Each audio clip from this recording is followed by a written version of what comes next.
steam, a soft, savory scent like sea and grain together.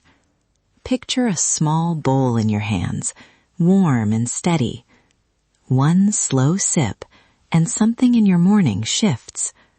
That's what we'll make today, a miso and seaweed broth. Simple, 10 minutes, and soothing to the gut. Welcome to Earthy Remedy. I'm Fiona Thompson, co-host and nutritionist. We bring plant wisdom and practical science into everyday routines without the fuss. Today, a gentle umami tonic for mornings, hydration, a tiny mineral boost, and a calming flavor that can steady cravings. Simple to make, gentle on the stomach. Woken up bloated or sluggish? Instead of racing for coffee, try something warm and savory. It asks less of your digestion. It opens the system gently. A quick scene, mornings in my grandmother's kitchen, steam rising from tiny bowls, a market seller handing over dried mushrooms with a laugh. That memory is part comfort, part reason I believe small broths work. They're ritual and food at once. Why warmth helps. Warm liquids increase blood flow to the gut and tell the body digestion can begin. Nutritionally speaking, this broth gives you hydration, trace minerals from seaweed, and the savory notes of fermentation from miso. Small things that add up. Let's talk a little science, briefly. Fermentation breaks down proteins and creates amino acids and B vitamins. That's part of why miso tastes so warm and complete. The umami signal in your mouth also helps you feel satisfied faster, which can slow down the grab for sugar reflex in the morning. And tradition backs it up. Across East Asia, light soups and broths are morning staples. Simple bowls to wake the stomach, hydrate, and offer a calm start. That cultural habit lines up with what the research shows about warmth, hydration, and mindful eating. But quick safety note. Kombu and many seaweeds are rich in iodine. Miso brings sodium. If you have thyroid disease or strict sodium limits, you'll want to adapt. I'll give exact swaps in a moment. Okay, ready to cook? I'll read the ingredients slowly so you can jot them down or follow along. Ingredients: 3 cups of water, 1 to 2 small strips of kombu, about 2 to 3 grams total, 2 dried shiitake mushrooms, 1 tablespoon white miso, or low sodium or chickpea miso for a soy-free option, 1 teaspoon fresh grated ginger, optional, 1 teaspoon yuzu or lemon juice, or a splash of rice vinegar, half a teaspoon toasted sesame oil to finish, optional. Equipment: a small pot, a spoon, a mug or small bowl, and a fine mesh strainer if you like a clear broth. Step 1. Pour 3 cups of cold water into your pot. Add the kombu and the dried shiitake. Place the pot over medium heat. Watch for tiny bubbles at the edge.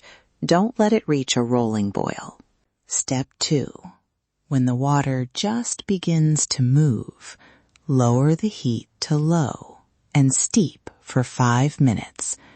You'll smell that oceanic, savory note rising.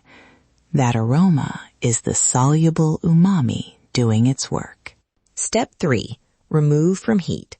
If you want to reduce iodine, pull the kombu out now. Slice the rehydrated shiitake thinly and pop them back in. Add the ginger if you're using it. Step 4. Put 1 tablespoon of miso into a small bowl. Ladle a 1/4 cup of hot broth into the bowl and whisk until smooth. This keeps it clump-free and gentle on the microbes.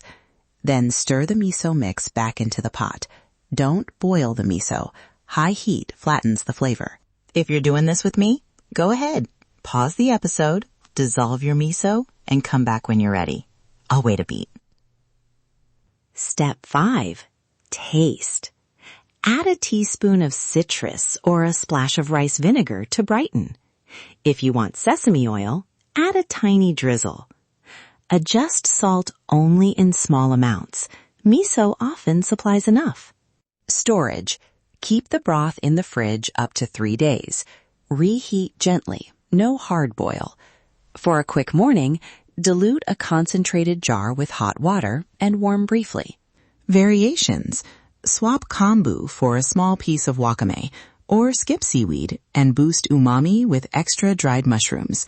Use chickpea miso for soy-free needs, or low-sodium miso if you're watching salt. Tiny changes matter more than perfection.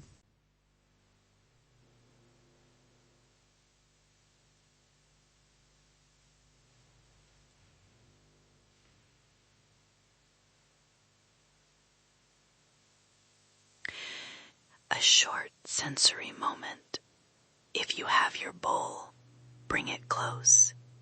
Inhale the steam.